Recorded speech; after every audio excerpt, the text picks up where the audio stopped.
Medical വിദ്യാർത്ഥിയായിരുന്ന ആൽവിന്റെ വെള്ളക്കോട്ട് അമ്മ നെഞ്ചോട് ചേർത്ത് പിടിച്ചിരിക്കുകയാണ്. ചലനമറ്റു കിടക്കുന്ന മകനെ നോക്കി പദം പറഞ്ഞ് കരഞ്ഞുകൊണ്ടേയിരിക്കുന്നു.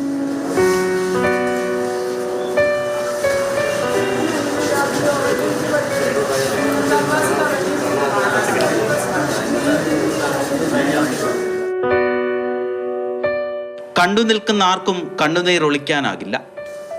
പോസ്റ്റ്മോർട്ടത്തിന് ശേഷം വണ്ടാനം മെഡിക്കൽ കോളേജിൽ പൊതുദർശനത്തിന് വെച്ച മൃതദേഹത്തിൽ മന്ത്രി പി പ്രസാദ് ഉൾപ്പെടെയുള്ളവർ ആദരാഞ്ജലി അർപ്പിച്ചു. വിദേശത്ത് നിന്ന് ബന്ധുക്കൾ എത്താനുള്ളതിനാൽ തിങ്കളാഴ്ചയാണ് സംസ്കാരം.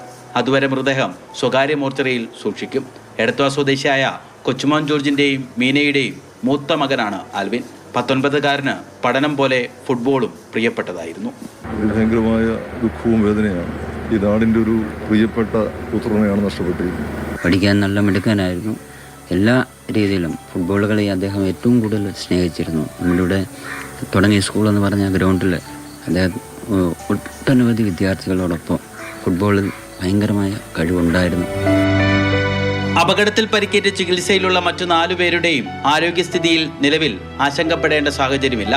മാനസികാഘാതം കുറയ്ക്കാൻ കുട്ടികൾക്ക് കൗൺസിലിംഗ് നൽകാൻ ഇന്നലെ മെഡിക്കൽ ബോർഡ് തീരുമാനിച്ചിരുന്നു. ആലപ്പുഴ വണ്ടാനം മെഡിക്കൽ കോളേജിലെ 1-ാം വർഷ MBBS വിദ്യാർത്ഥികൾ സഞ്ചരിച്ചിരുന്ന വാഹനം തിങ്കളാഴ്ച രാത്രിയാണ് അപകടത്തിൽപ്പെട്ടത്. നിയന്ത്രണം വിട്ട കാർ KSRTC ബസ്സിലേക്ക് ഇടിച്ചു കയറുകയായിരുന്നു. സംഭവ സ്ഥലത്ത് വെച്ച് തന്നെ 5 വിദ്യാർത്ഥികൾ മരിച്ചു. അപകടത്തിൽ പോലീസിന്റെയും മോട്ടോർ വാഹന വകുപ്പിന്റെയും അന്വേഷണം തുടരുകയാണ്. മാതൃഭൂമി ന്യൂസ്, ആലപ്പുഴ.